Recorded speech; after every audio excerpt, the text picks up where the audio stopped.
This year's recruitment of officers into the National Police Service after a 2-year freeze will see the onboarding of cadet officers, a move which is aimed at bettering the service. Interior Principal Secretary Dr. Raymond Omolo says the move will be a continuation of implementing recommendations by the National Task Force on Police Reforms that was chaired by Chief Justice Emeritus David Maraga. The PS has further elaborated how in the new changes, police officers are complemented by the national government administrative officers who are also set to benefit after a raft of policy changes are effected. Ibrahim Karanja has the details. After a 2-year-long freeze of recruitment into the National Police Service due to what at the time was said to be budgetary constraints, the National Police Service is set to onboard new officers towards the second half of the year 2025.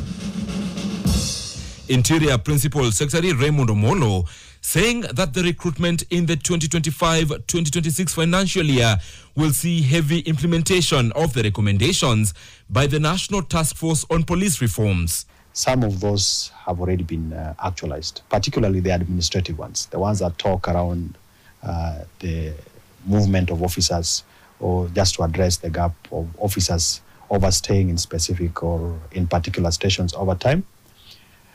We've also been able to implement part of the recommendations on the salaries and remuneration of these police officers. In the recruitment drive, the country will also see the onboarding of cadet officers, a move aimed at improving service delivery.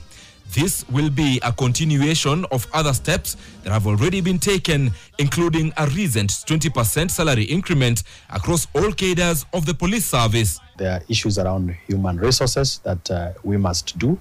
There are issues around human rights that we must undertake. And even the proposals to reintroduce the hiring of cadet officers so that not everybody who joins the rank and file of the National Police must join at the same level. And all these are geared towards addressing some of the gaps that you are mentioning. At a time when the image of the National Police Service is at stake, especially following the failure in handling the rising cases of abductions, as well as other perceived failed responsibilities, the Interior PS says that the sweeping changes are aimed at improving the service moving forward. The fact that they are police officers does not take away from them that they are also human. And they need our empathy, they need our support.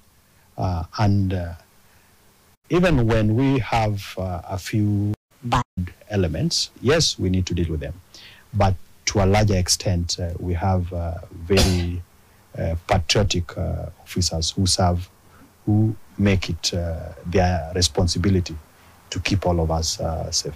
The country still struggles to meet the UN recommended police to civilian ratio of 1:450, with the 2024 economic survey indicating that there were 102,209 officers in 2023, which was a ratio of 1:479. On the modernization program, digitization is part of our modernization program.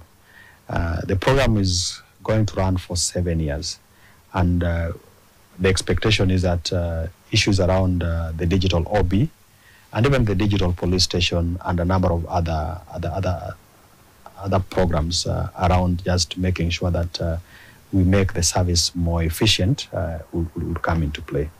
To complement law enforcement, national government administrative officers are also being equipped with legislative proposals already in place that will see all its officers going right into the village level remunerated. Having very close conversations on this with both levels of parliament, and we expect that at some point, once we go through the public participation, then we'll be able to come up with what is fairly reasonable compensation for these village elders. This is expected to improve, among challenges, the already existing vice of drug and substance abuse as well as alcoholism. Ibrahim Karanja, NTV.